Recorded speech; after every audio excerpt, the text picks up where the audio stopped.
नमस्कार, मैं पूजा। उत्तर प्रदेश की बड़ी खबरों में आपका स्वागत है। आज है 20 दिसंबर, दिन शनिवार। खबरों की ओर बढ़ने से पहले एक नजर आज की सुर्खियों पर। गोरखपुर में 4 लेन सड़कों का होगा विस्तार। नए साल से बिजली कनेक्शन हो सकता है सस्ता। सीएम योगी ने किया गोरखनाथ ओवरब्रिज का लोकार्पण। 22 दिसंबर को पेश होगा अनुपूरक बजट। यूपी पंचायत चुनाव में स्टेट वोटर नंबर से होगी पहचान। चले अब बढ़ते अब तक की 25 बड़ी खबरों की ओर विस्तार से। गोरखपुर में 4 लेन सड़कों का होगा विस्तार। गोरखपुर में मार्च 2026 तक 4 लेन सड़कों और फ्लाईओवर का बड़ा नेटवर्क तैयार होगा। 5 4 लेन सड़क परियोजनाएं और 4 ओवरब्रिज फ्लाईओवर पूरे होने से शहर का आंतरिक व बाहरी आवागमन सुगम बनेगा। देवरिया बाईपास, भटहट, बांसस्थान, नौसर, पैडलीगंज 6 लेन सहित अधिकांश कार्य 95% से अधिक पूर्ण है और मुख्यमंत्री योगी आदित्यनाथ की निगरानी में निर्माण तेजी से चल रहा है। नए साल से बिजली कनेक्शन हो सकता है सस्ता। नए वर्ष से बिजली का नया कनेक्शन सस्ता हो सकता है। विद्युत नियामक आयोग स्मार्ट प्रीपेड मीटर की कीमत 6016 से घटाकर 2800 रुपए करने पर विचार कर रहा है। कास्ट डेटा बुक पर चर्चा में निगम ने दरें बढ़ाने की मांग की, जबकि उपभोक्ता परिषद ने वास्तविक खरीद लागत के आधार पर दरें तय करने, गरीब व महिला उपभोक्ताओं को राहत देने और प्रीपेड व पोस्टपेड दोनों विकल्प शामिल करने की मांग उठाई। यूपी में घने कोहरे पर मौसम विभाग का रेड अलर्ट। उत्तर प्रदेश में कड़ाके की ठंड, शीतलहर और घने कोहरे ने जनजीवन प्रभावित किया है। कई जिलों में कोल्ड डे जैसे हालात बने हुए हैं। आईएमडी ने 48 से 72 घंटे के लिए रेड और ऑरेंज अलर्ट जारी किया है। बच्चों की सुरक्षा को देखते हुए कई जिलों में कक्षा 1 से 8 तो कहीं 12वीं तक स्कूल बंद कर दिए गए हैं, जबकि कुछ शहरों में स्कूलों के समय में बदलाव किया गया है। यूपी का यह जिला बनेगा electronics manufacturing hub. Videocon Gorakhpur के घुरियापार में 1100 करोड़ रुपए निवेश कर 50 एकड़ में इलेक्ट्रॉनिक्स प्लांट लगाएगी और यहां एलईडी टीवी, फ्रिज और मोबाइल फोन भी बनाए जाएंगे। सालाना 6 लाख फ्रिज उत्पादन का लक्ष्य है और इससे इलेक्ट्रॉनिक क्लस्टर विकसित होगा और 6000 लोगों को प्रत्यक्ष व अप्रत्यक्ष रोजगार मिलेगा। घुरियापार पूर्वांचल का नया औद्योगिक हब बनता हुआ नजर आ रहा है। ग्रेटर नोएडा का भूजल सेहत के लिए बना खतरनाक। ग्रेटर नोएडा में भूजल पीने योग्य नहीं है। गलगोटिया यूनिवर्सिटी और एकेटीयू के अध्ययन में पानी में क्रोमियम 60 गुना अधिक और कैडमियम खतरनाक स्तर पर पाया गया, जिससे कैंसर का खतरा बढ़ रहा है। गांवों के कैंसर मरीजों में आनुवांशिक बदलाव भी मिले हैं। शोधकर्ताओं ने स्वच्छ पेयजल, औद्योगिक अपशिष्ट पर निगरानी और नियमित जांच की सिफारिश की है। योगी सरकार बनाएगी 10 साल में 10 लाख नौकरियां देने का रिकॉर्ड। यूपी की योगी सरकार अगले साल 1.5 लाख युवाओं को सरकारी नौकरियां देने जा रही है और पुलिस और शिक्षा विभाग में लगभग 50 हजार पदों पर भर्ती होगी, जबकि राजस्व में 20,000 और स्वास्थ्य, आवास विकास, कारागार, बाल विकास जैसे विभागों में 30,000 पदों पर भर्ती होगी। इससे योगी सरकार 10 साल में 10 लाख सरकारी नौकरी देने वाला रिकॉर्ड बनाएगी। पिछले 8.5 वर्षों में 8.5 लाख नौकरियां दी जा चुकी हैं। टैक्स चोरी मामले में 220 अधिकारियों की टीम ने की कार्रवाई। यूपी के गोरखपुर और कुशीनगर में टैक्स चोरी व वित्तीय अनियमितताओं को लेकर आयकर विभाग का सर्च ऑपरेशन तीसरे दिन भी जारी रहा। 220 से अधिक अधिकारियों की टीम ने रियल एस्टेट, शराब, ऑटोमोबाइल व टैंकर कारोबारियों के ठिकानों पर छापेमारी की। 75 लाख से अधिक नकदी, जेवरात व अहम दस्तावेज मिले। संपत्तियों का वैल्यूएशन और बयान दर्ज किए जा रहे हैं।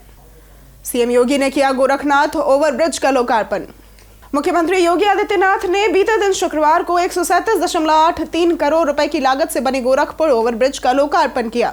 इससे पहले ओवरब्रिज की सफाई और सजावट की गई। 600.653 मीटर लंबे 2 लेन के इस ओवरब्रिज से गोरखनाथ मंदिर मार्ग पर यातायात सुगम होगा। लोकार्पण से पूर्व सीएम धर्मशाला बाजार से पांडे हाता तक बन रहे विरासत गलियारे का निरीक्षण भी किए। 22 दिसंबर को पेश होगा अनुपूरक बजट। उत्तर प्रदेश विधानमंडल का शीतकालीन सत्र बीते दिन शुरू हुआ और ये 24 दिसंबर तक चलेगा। सत्र छोटा है लेकिन हंगामे के आसार बने हुए हैं। Sapa SIR, code and cough syrup, कानून व्यवस्था, महंगाई व किसानों के मुद्दे पर सरकार को घेर सकती है और 22 दिसंबर को अनुपूरक बजट पेश होगा। बजट के बाद वंदे मातरम पर 4 से 5 घंटे तक चर्चा होगी। सरकार ने जवाब व सुरक्षा की पूरी तैयारी की है। यमुना सिटी में 130 भूखंड निरस्त। यमुना सिटी में 130 औद्योगिक भूखंडों का आवंटन निरस्त किया जा सकता है क्योंकि आवंटियों ने येडा के नोटिस के बावजूद रजिस्ट्री नहीं करवाई है। सेक्टर 24, 24A, 28, 29, 32, 33 के 366 भूखंडों में से केवल 76 का ही रजिस्ट्री हुआ है। 48 ने विवाद और अन्य कारण बताए, जबकि 130 ने कोई जवाब नहीं दिया है। येडा क्षेत्र में 94% भूखंड खाली है। प्राधिकरण जल्द नई कंपनियों को भूखंड आवंटित कर औद्योगिक गतिविधियों को बढ़ाएगा। कथावाचक को गार्ड ऑफ ऑनर देने पर मचा बवाल। यूपी के बहराइच में कथावाचक पुंडरीक गोस्वामी को पुलिस परेड ग्राउंड में गार्ड ऑफ ऑनर दिए जाने का मामला विवादों में बना हुआ है। वीडियो वायरल होने पर डीजीपी ने इसे प्रोटोकॉल उल्लंघन मानते हुए एसपी से रिपोर्ट तलब की और विपक्ष ने इसे संविधान और पुलिस निष्पक्षता पर हमला बताया। पुलिस ने इसे प्रशिक्षण के दौरान मनोबल बढ़ाने का कार्यक्रम बताया, लेकिन घटना ने प्रशासनिक सीमाओं पर बहस छेड़ दी है। यूपी पंचायत चुनाव में स्टेट वोटर नंबर से होगी पहचान। उत्तर प्रदेश में पंचायत चुनाव की तैयारियां तेज हो गई है। राज्य निर्वाचन आयोग ने मतदाता सूची का पुनरीक्षण कर 40.19 लाख नए वोटरों को जोड़ा।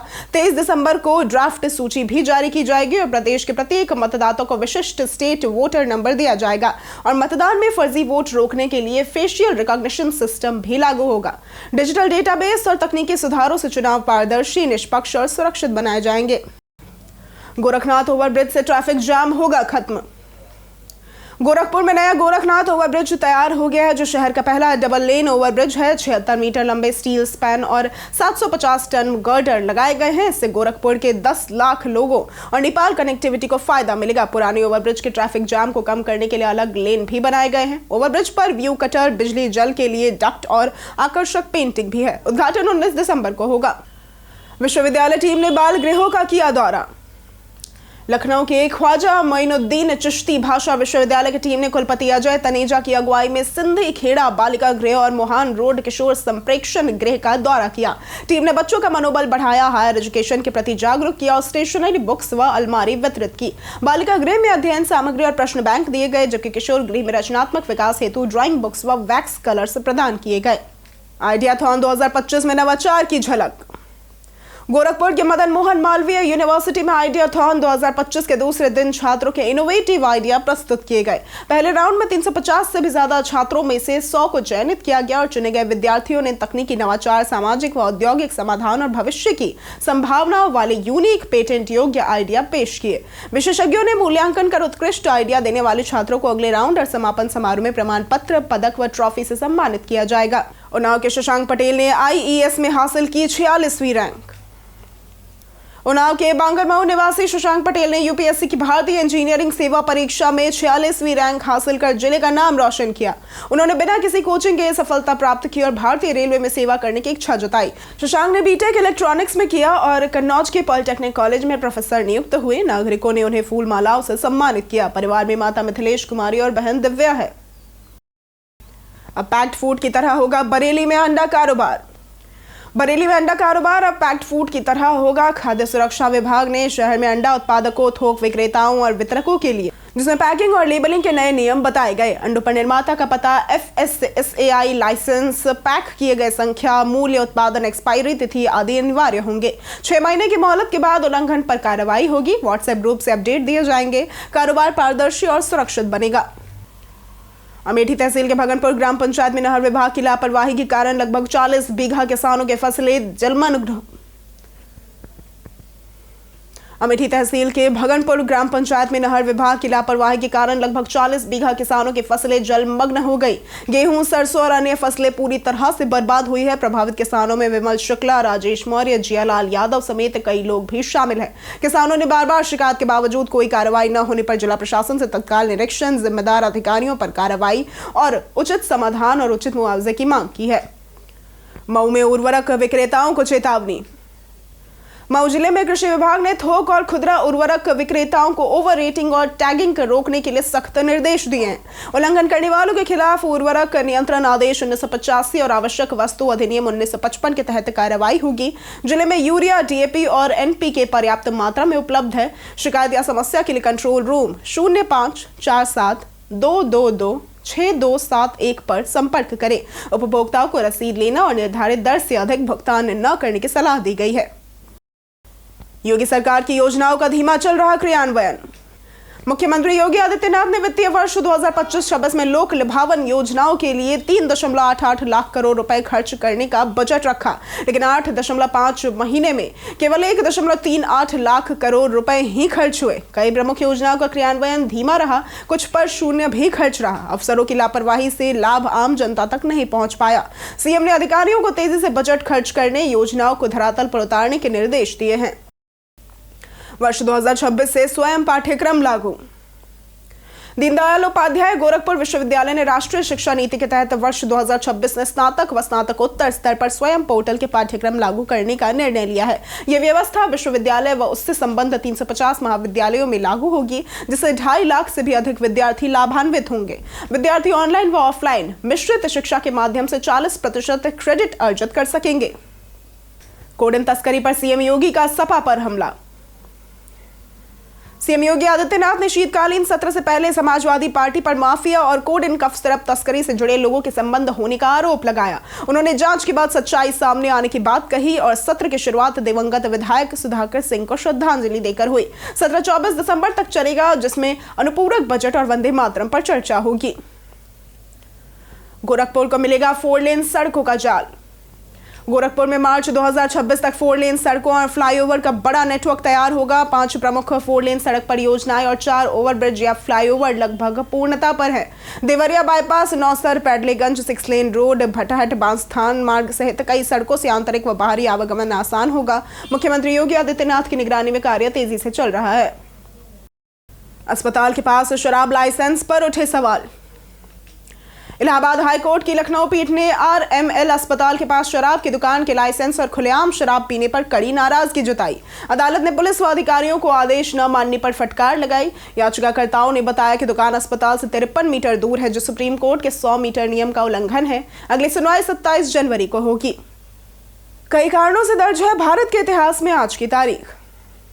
2018 में भारत ने लगातार दूसरी बार नेत्रहीन क्रिकेट विश्व कप जीता था। 2010 में 1969 में शुरू हुए दादा साहब फाल्के पुरस्कार पहली बार किसी सिनेमेटोग्राफर को दिया गया था। 2010 में भारत में मोबाइल पोर्टेबिलिटी सेवाओं की शुरुआत हुई थी। 2008 में बॉलीवुड अभिनेता देवानंद को भारतीय सिनेमा में उनके योगदान के लिए लाइफ टाइम अचीवमेंट अवार्ड प्रदान किया गया था। 1945 में अजीत डोभाल का जन्म हुआ था। ये भारत के राष्ट्रीय सुरक्षा सलाहकार थे। 1871 में रतन जी टाटा का जन्म हुआ था। यह टाटा समूह को खड़ा करने वाले 4 लोगों में से एक थे। बीते दिन बहुत से लोगों ने हमारे वीडियो को लाइक और कमेंट किया था। जिन्होंने हमारे वीडियो पर लाइक और कमेंट किया था उनके नाम हैं मिथिलेश कुमार, राज कश्यप, प्रशांत बघेल, अजय बिंद, ज्ञानेश्वर पांडे, अनिल कुमार, मोहम्मद हसीब, प्रियांशु पटेल और गोविंद पांडे। इसी के साथ बढ़ते हैं आज के सवाल की ओर। आज का सवाल है, आपके क्षेत्र में सरकारी स्कूलों की स्थिति बेहतर है या फिर प्राइवेट स्कूलों की? आप अपना जवाब हमें हमारे कमेंट सेक्शन में लिखकर जरूर बताएं। आज के लिए सिर्फ इतना ही। उत्तर प्रदेश की तमाम खबरों के साथ बने रहने के लिए देखते रहे डेली यूपी। और साथ ही अगर आप यूट्यूब चैनल पर देख रहे हैं तो चैनल को सब्सक्राइब करें, और अगर आप फेसबुक पेज पर देख रहे हैं तो लाइक और फॉलो जरूर करें।